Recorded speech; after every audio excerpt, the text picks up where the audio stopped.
بسم اللہ الرحمن الرحیم۔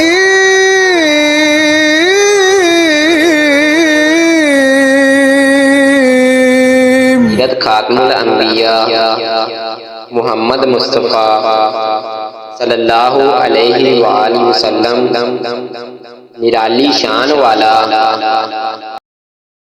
سیرت النبی صلی اللہ علیہ وآلہ وسلم کے باب نمبر 8 میں اہم واقعات ہیں جو درجہ ذیل بیان کی جاتے ہیں۔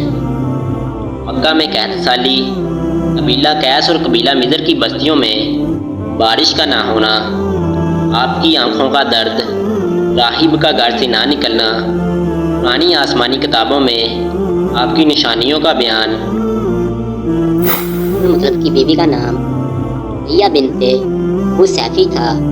کہتی ہیں قریش کئی سال سے سخت قحط سالی کا شکار تھے، بارشیں بالکل بند تھیں، سب لوگ پریشان تھے۔ اسی زمانے میں نے ایک خواب دیکھا۔ یہ شخص خواب میں کہہ رہا تھا، اے قریش کے لوگوں، تم میں سے ایک نبی ظاہر ہونے والا ہے، اس کے ظہور کا وقت آ گیا ہے، اس کے ذریعے تمہیں زندگی ملے گی، یعنی خوب بارشیں ہوں گی، سرسبزی اور شادابی ہوگی۔ تم اپنے لوگوں میں سے ایک ایسا شخص تلاش کرو جو لمبے قد کا ہو، گورے رنگ کا ہو، اس کی پلکیں گنی ہوں، پویں اور ابرویں ملے ہوئے ہوں۔ وہ شخص اپنی تمام اولاد کے ساتھ نکلے، تم میں سے ہر خاندان کا ایک آدمی نکلے، سب پاک صاف ہوں اور خوشبو آئیں۔ وہ حجر اسود کو بوسہ دیں، سب جبل ابو قیس پر چڑھ جائیں۔ پھر وہ شخص کا حلیہ بتایا گیا ہے، آگے بڑھے اور بارش کی دعا مانگے، تم سب آمین کہو تو بارش ہو جائے گی۔ صبح ہوئی تو رقیہ نے اپنا یہ خواب قریش سے بیان کیا۔ انہوں نے ان نشانیوں کو تلاش کیا تو سب نشانیاں انہیں عبد المطلب میں مل گئیں۔ چنانچہ سب ان کے پاس جمع ہوئے، ہر خاندان سے ایک ایک آدمی آیا، ان سب نے شرائط پوری کی۔ اس کے بعد سب ابو قیس پہاڑ پر چڑھ گئے۔ ان میں نبی کریم صلی اللہ علیہ وآلہ وسلم بھی تھے۔ آپ اس وقت 9 عمر تھے۔ پھر عبد المطلب آگے بڑھے اور انہوں نے یوں دعا کی، اے اللہ، یہ سب تیرے غلام ہیں، تیرے غلاموں کی اولاد ہیں، تیری باندیاں ہیں اور تیری باندیوں کی اولاد ہیں۔ ہم پر جو برا وقت آ پڑا ہے وہ دیکھ رہا ہے، ہم مسلسل قحط سالی کا شکار ہیں۔ اب اونٹ، گائے، گھوڑے، خچر اور گدھے سب کچھ ختم ہو چکے ہیں اور جانوروں پر بن آئی ہے، اس لیے ہماری یہ خشک سالی ختم فرما دے، ہمیں زندگی اور سرسبزی شادابی عطا فرما دے۔ ابھی یہ دعا مانگ ہی رہے تھے کہ بارش شروع ہو گئی، وادیاں پانی سے بھر گئیں۔ لیکن اس بارش میں بہت عجیب بات ہوئی۔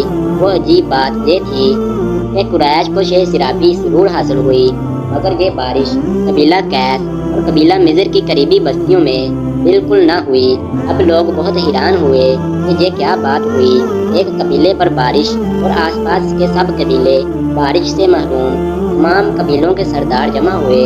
اس سلسلے میں بات چیت شروع ہوئی تو ایک سردار نے کہا، زبردست قحط اور خشک سالی کا شکار ہیں، جبکہ قریش کو اللہ تعالیٰ نے بارش عطا کی ہے اور یہ عبد المطلب کی وجہ سے ہوا ہے، اس لیے ہم سب ان کے پاس چلتے ہیں۔ اگر وہ ہمارے لیے دعا کر دیں تو شاید اللہ ہمیں بھی بارش دے دے۔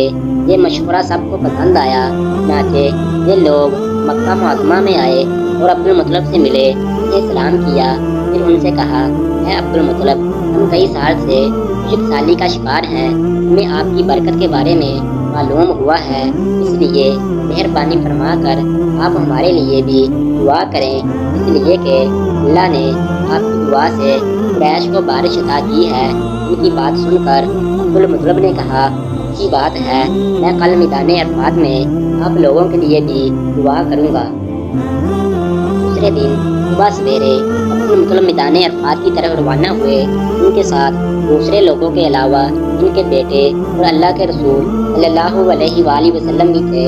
عرفات کے میدان میں عبد عبد المطلب کے لیے ایک کرسی بچھائی گئی، وہ اس پر بیٹھ گئے۔ نبی کریم صلی اللہ علیہ وآلہ وسلم کو انہوں نے گود میں اٹھا لیا، پھر انہوں نے ہاتھ اٹھا کر یوں دعا کی، اے اللہ، چمکنے والی بجلی کے پروردگار اور کڑکنے والی گرج کے مالک، پالنے والوں کے پالنے والے اور مشکلات کو آسان کرنے والے، یہ قبیلہ قیس اور قبیلہ مضر کے لوگ ہیں، یہ بہت پریشان ہیں، ان کی کمریں جھک گئی ہیں، یہ تجھ سے اپنی لاچاری اور بے کسی کی فریاد کرتے ہیں اور جان و مال کی بربادی کی شکایت کرتے ہیں۔ بس اے اللہ، ان کے لیے خوب برسنے والے بادل بھیج دے اور آسمان سے ان کے لیے رحمت عطا فرما، تاکہ ان کی زمینیں سرسبز اور ہو جائیں اور ان کی تکلیف دور ہو جائے۔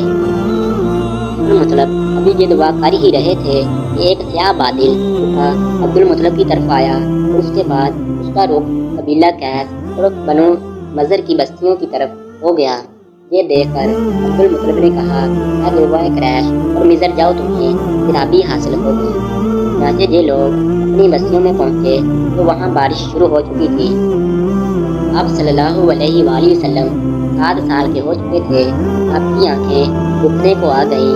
مکہ میں آنکھوں کا علاج کرایا گیا لیکن افاقہ نہ ہوا۔ عبد المطلب سے کسی نے کہا، آج کے بازار میں ایک راہب رہتا ہے، وہ آنکھوں کی تکلیف کا علاج کرتا ہے۔ عبد المطلب آپ کو اس کے پاس لے گئے۔ اس کی عبادت گاہ کا دروازہ بند تھا۔ انہوں نے اسے آواز دی، راہب نے کوئی جواب نہ دیا۔ اچانک عبادت گاہ میں شدید زلزلہ آیا۔ راہب ڈر گیا کہ کہیں عبادت خانہ اس کے اوپر نہ گر پڑے، اس لیے ایک دم باہر نکل آیا۔ اس نے آپ کو دیکھا تو چونک اٹھا۔ اس نے کہا، اے عبد المطلب، یہ لڑکا اس امت کا نبی ہے، اگر میں باہر نہ نکل آتا تو یہ عبادت گاہ ضرور مجھ پر گر پڑتی۔ اس لڑکے کو فوراً واپس لے جاؤ، اس کی حفاظت کرو، کہیں یہودیوں یا عیسائیوں میں سے کوئی اسے قتل نہ کر دے۔ پھر اس نے کہا، اور رہی بات ان کی آنکھوں کی، تو آنکھوں کی دعا تو خود ان کے پاس موجود ہے۔ عبد المطلب یہ سن کر حیران ہوئے اور بولے، ان کے اپنے پاس ہے، میں سمجھا نہیں۔ ہاں، ان کا لابد ہے، ان کی آنکھوں میں لگائیں، انہیں ایسا ہی کیا۔ یہ